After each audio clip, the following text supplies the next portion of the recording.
अस्सलाम वालेकुम दोस्तों, वेलकम टू पाक विलेज, जहां आपको मिलेगी हर न्यू अपडेट। दोस्तों आए हम अपनी आज की न्यूज का आगाज करते हैं। सबसे पहली न्यूज है डकी बाई के रिलेटेड। डकी बाई की अरेस्ट पर सबका रिएक्शन आ गया। जी हाँ, जब डकी बाई लाहौर एयरपोर्ट से मलेशिया के लिए निकल रहे थे तो वहाँ एफआईए ने उन्हें रोक लिया। क्योंकि उनका नाम पीएनएलआई लिस्ट में आ गया। दोस्तों अब आप सोच रहे होंगे पीएनएलआई क्या है? प्रोविंशियल नेशनल आइडेंटिफिकेशन लिस्ट है। तो दोस्तों जिस शख्स का भी इस लिस्ट में नाम आ जाता है वो मुल्क से बाहर नहीं ट्रैवल कर सकता जब तक इंक्वायरी कंप्लीट ना हो जाए। इसी वजह से डकी बाई को एयरपोर्ट से अरेस्ट कर लिया गया। दोस्तों डकी बाई के अरेस्ट पर काफी लोगों का रिएक्शन आ गया है। हम सबसे पहले देखते हैं बाबा ओपी का रिएक्शन। अच्छा तो यार क्विक अपडेट देनी है, सारे पूछ रहे हैं डकी भाई के बारे में, तो यार सबको मैं यही बोलूँगा बस कीप प्रेइंग और दुआओं में याद रखो उसको सारे। बाकी एज यू नो उसकी फैमिली परेशान है, हम भी परेशान है, सब आप लोग परेशान हो। तो मेरा बस एक छोटा सा मैसेज है, बस थिंक पॉजिटिव, अच्छा सोचो और दुआओं में ज़रूर उसको याद रखो। बाकी उसके साथ ही हैं as you know guys, trying our best. सारे बाकी भी जो हैं कोशिश कर रहे हैं कि जो भी ठीक हो जाए जल्दी से इंशाल्लाह। बाकी दुआओं में ज़रूर याद रखना यार, लव यू। उमर भट्ट का भी रिएक्शन आया है। उमर भट्ट ने कहा है मैं ये नहीं कहूँगा डकी सही है या गलत, बट मैं ये क्वेश्चन करना चाहूँगा कि इन्फ्लुएंसर पर ही क्यों हर कानून लागू होता है। हाय गाइस, अस्सलाम वालेकुम। उम्मीद करता हूँ आप लोग सारे ठीक हो गए। यार जैसा कि आपको पता है डकी को अरेस्ट किया गया साइबर एफआईए वालों ने किया हुआ बैटिंग के केस में। यार मैं ये चीज़ नहीं कहूँगा कि यार डकी ने सही किया या गलत किया, चलो मान लिया गलत है यार, बैटिंग को प्रमोट करना गलत है, लेकिन आज जाके सिर्फ ये चीज़ें डिजिटल इन्फ्लुएंसर्स पे क्यों लागू होती हैं? बाकी भी हैं, एक्टर्स हैं, क्रिकेटर्स हैं। पीएसएल में धड़ाधड़ 1x बैट प्रमोट करा दी थी कि क्यों नहीं उस टाइम एक्शन लिया गया? क्यों नहीं आप लोगों ने क्रिकेटर्स को अंदर किया? उनको क्यों नहीं पकड़ा? वही सारे प्रमोट कर रहे थे, एक्टर्स आपके प्रमोट करते हैं। आज जाके हमेशा सिर्फ डिजिटल इन्फ्लुएंसर्स, यूट्यूबर्स, टिकटॉकर्स क्यों फंस जाते हैं? ये तो ज्यादती है।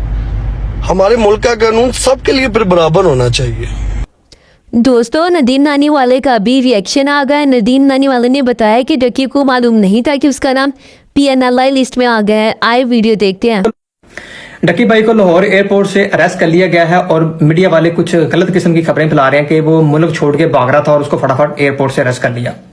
पहली बात तो ये जो आपको पता होगा कि 9 मई के बाद जो है ना ये एक रूटीन बन गई है लोगों को घरों से उठा लेना बिला किसी एफआईआर के, बिला किसी चीज के उसको उठा लेना और अपनी मन मानी करनी और अपनी मन मानी के वीडियो लेके उनको सोशल मीडिया पे इस तरह जलील करने की कोशिश करना कि जी सॉफ्टवेयर अपडेट। दूसरी बात है डकी बाई के ऊपर एक बायनामो एप्लीकेशन से रिलेटेड एक तहकीकात चल रही थी जो कि उसको नहीं कभी बताया गया और उसका नाम पीएनएल लिस्ट में डाला गया। उसको इस चीज का इल्म नहीं था। उसके ऊपर पहले भी कई दफा एफआईआर हुई है और उसने हमेशा वो उसका फाइट किया, जवाब दिया और अपने आप को साबित किया जो भी हुआ है, लेकिन इस दफा उसके मौका नहीं दिया गया, ना ही उसे बताया गया और बस उसका नाम पीएनएल लिस्ट में डाल दिया गया तहकीकात की बिना पर। और लोगों को इस तरह एयरपोर्ट से उठाना, घरों से उठाना एक अच्छा अमल नहीं जो कि। और इसी के साथ साथ आपको बताते चले वकार ज़का का भी रिएक्शन आ गया है। आइए देखते हैं वकार ज़का ने क्या कहा। डकी अरेस्ट हुआ है क्योंकि वो प्रमोट कर रहा था बाइनरी एप्लीकेशंस, बेट 360 अलग से बैटिंग एप्लीकेशंस, लेकिन बाइनरी एप्लीकेशन पे एफआईए को मैंने खुद बोला है और रिक्वेस्ट की है कि भाई पाकिस्तान में लोगों का पैसा जा रहा है, आप लोगों ने, मैं नहीं जानता कौन करता है इसको प्रमोट, आप लोगों ने वेबसाइट जो ऐसा कोई ग्रुप चला रहा है, आप लोगों ने उस बंदे का नाम, उसका टिकटॉक चैनल और सारी डिटेल यहां पर पोस्ट कर देनी है। एफआईए साइबर क्राइम के लोग पढ़ लेंगे। ये जितने लोग भागे हुए ना पाकिस्तान से, ये सब के सब जरा पाकिस्तान लैंड करें, सिर्फ लैंड करें, इनको घरों से कैसे एफआईए उठाएगी बाइनरी ट्रेडिंग प्रमोट करने पे, वो चेक कर दें। जरा डिटेल डालो यार, सारी एफआईए पूरी डिटेल यहां पड़ेगी। दोस्तों चलिए अगली न्यूज की तरफ चलते हैं। अगली न्यूज है चाइना के फॉरेन मिनिस्टर पाकिस्तान आ रहे हैं। ये विजिट पाकिस्तान चाइना के स्ट्रेटेजिक डायलॉग का हिस्सा है। इस मीटिंग में दोनों मुल्क 2 बड़े टॉपिक्स के बारे में डिस्कशन करेंगे, लेकिन दोस्तों अभी तक ऑफिशियली वेन्यू डिसाइड नहीं हुआ, लेकिन 90% चांसेस है कि ये मीटिंग इस्लामाबाद के सनीना होटल या फॉरेन ऑफिस में होगी। दोस्तों इस विजिट का मेन पर्पस ये है कि दोनों कंट्रीज अपने रिलेशन और स्ट्रॉन्ग करेंगे और फ्यूचर प्लान डिस्कस करेंगे।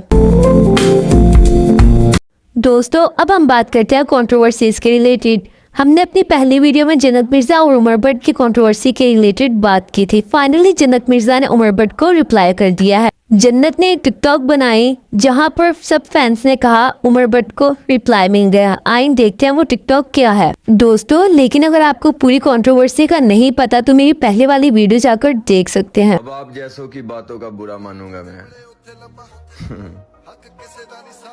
आप कब से खुद को इतने काबिल समझने लगे? दोस्तों अगली न्यूज है हॉकी के रिलेटेड। पाकिस्तान हॉकी फेडरेशन ने अनाउंस किया है कि पाकिस्तान की मेंस नेशनल हॉकी टीम्स अब हॉकी एशिया कप 2025 में शामिल नहीं होगी, जो 27 अगस्त से 7 सितंबर तक राजगीर बिहार इंडिया में होना था। PHF ने कहा है कि प्लेयर्स की सिक्योरिटी और डिग्निटी उनके लिए टॉप प्रायोरिटी है और सियासी टेंशन की वजह से इंडिया में खेलना सेफ नहीं है। इंडिया ने वीज़ा फैसिलिटीज़ देने का वादा किया है, लेकिन PHF ने कहा कि ओवरऑल सिचुएशन इनसिक्योर है। इस वजह से पाकिस्तान की हॉकी टीम वहां जाकर नहीं खेलेगी।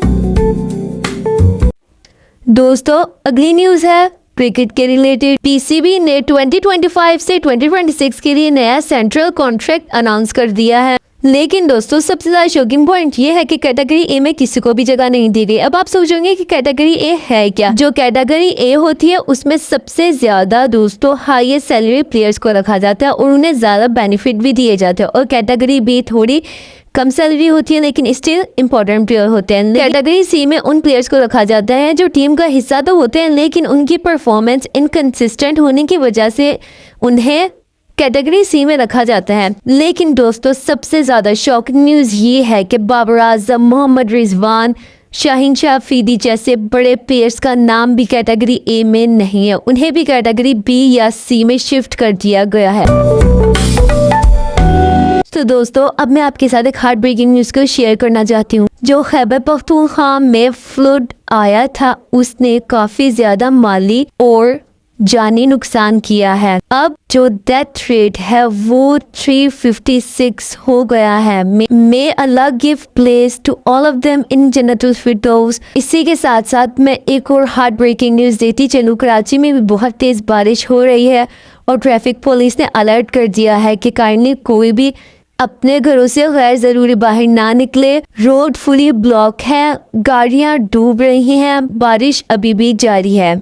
दोस्तों आपसे एक रिक्वेस्ट है, pray for Pakistan and also pray for Palestine. Don't forget to pray for Pakistan and Palestine. Okay, Allah हाफिज़, bye bye. Stay tune for more update. So guys अगर आपको मेरी इसी तरह की वीडियोस पसंद आ रही है तो गाइज मेरे चैनल को लाइक करें, सब्सक्राइब करें और कमेंट करें। Don't forget to press the bell icon. Stay tune with me at 8 PM